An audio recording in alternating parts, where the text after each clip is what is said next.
কিছুদিন আগে রংপুর মেট্রোপলিটন পুলিশে নতুন করে দুজন ডিসি কে নিয়োগ দেওয়া হয়েছে এবং আমাদের রংপুর রেঞ্জেও একজন এডিশনাল আইজি দেওয়া হয়েছে, সরি এডিশনাল ডিএজি দেওয়া হয়েছে। আমি রংপুর মেট্রোপলিটনের কথা বলছি, যে যার মধ্যে একজনকে দেওয়া হয়েছে এডিসি ছিলেন সে মতিঝিল গোবিন্দচন্দ্র।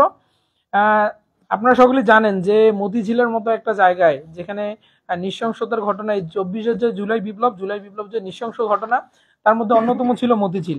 সেই মতিঝিলের যে মেইন দায়িত্বপ্রাপ্ত যে কর্মকর্তা, তাকে রংপুরে বদলি করা হয়েছে। আরেকজনকে দেওয়া হয়েছে ডিসি হিসাবে, যে ডিসি মুনতাসির রহমান। তিনিও ঢাকা মেট্রোপলিটন পুলিশে কর্মরত ছিলেন এবং তার যদি আমরা ব্যাকগ্রাউন্ড ঘাঁটি আমরা জানতে পারছি যে সে তার পূর্বে ছাত্রলীগের নেতা ছিলেন ছাত্র জীবনে।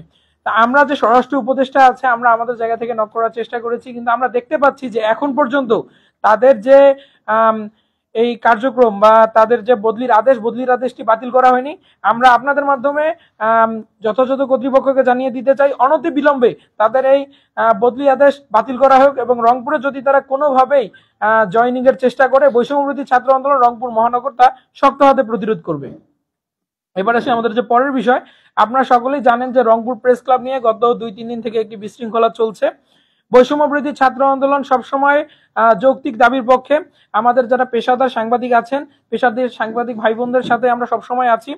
রংপুর প্রেস ক্লাব যেহেতু একটি সরকারি সিদ্ধান্ত এবং সরকারি নোটিশ জারি হয়েছে, তো এই সরকারি নোটিশই বলবৎ থাকবে। কিন্তু কোনো যদি অপশক্তি এটাকে নিয়ে কোনো টালবাহানা অথবা অন্যদিকে এটার মোড় ঘুরানোর চেষ্টা করে, আমরা আমাদের জায়গা থেকে শক্ত অবস্থান এবং প্রতিহত করার জন্য সদা প্রস্তুত আছি।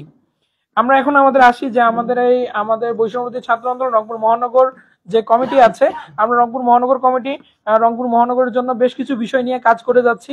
তার মধ্যে অন্যতম হলো শ্যামা সুন্দরী। আপনারা সকলে জানেন যে শ্যামা সুন্দরী হচ্ছে আমাদের রংপুরের যে প্রাণ কেন্দ্র। আমাদের যে 16 কিলোমিটার জায়গা জুড়ে এক কথায় রংপুর শহরের বুক চিরে শ্যামা সুন্দরী আছে, যা সম্পূর্ণ এখন অপরিকল্পিত এবং অব্যবস্থাপনায় আছে।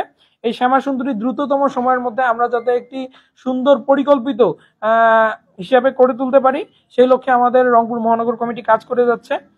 আরেকটি বিষয়, আপনারা জানেন যে কিছুদিন আগে নেসকোতে একটি সমস্যা হয়েছিল ডিসি অফিসে, যে ফ্যাসিস্ট সরকারের যে লোগো, ফ্যাসিস্ট যে মুজিববাদী লোগো তারা ব্যবহার করেছিল। এখন আমরা দেখতে পাচ্ছি যে নামমাত্র কয়েকজনকে বদলি করা হলেও নেসকোর যে প্রধান নির্বাহী কর্মকর্তা, সে এখনো বহাল তবিয়াতে আছে। তার যদি আমরা বেশ কিছু বিষয় দেখি যে সে আসলে 9 নম্বর থেকে 1 নম্বরে এসেছে বা তার অনেক দুর্নীতির প্রমাণ পাওয়া যায়। আমি সাংবাদিক ভাইদের অনুরোধ জানাবো এই প্ল্যাটফর্মের মাধ্যমে যে আসলে আপনারা অনুসন্ধানী কাজ করুন। এরকম যদি হয়ে থাকে তার বিরুদ্ধে ব্যবস্থা নেওয়ার জন্য আপনারা রিপোর্ট তৈরি করুন। আপনারা জানেন যে উত্তরাঞ্চল বরাবরই বৈষম্যের শিকার। এক্ষেত্রে এবার রংপুর সিটি কর্পোরেশন নিয়ে আমরা কাজ করে যাচ্ছি যে রংপুর সিটি কর্পোরেশনের যে বাজেট বৈষম্য যাতে না থাকে, রংপুর সিটি কর্পোরেশন যাতে একটি স্মার্ট বাজেট পায় এবং আমরা আমাদের যে রোডঘাটগুলো আছে এবং অন্যান্য যে কাজগুলো আছে, এই কাজগুলো প্রশাসকের মাধ্যমে গুছাই নিয়ে আসতে পারি যতদিন ইন্টারিম গভর্নমেন্ট আছে। এই লক্ষ্যে আমাদের কমিটি কাজ করে যাচ্ছে।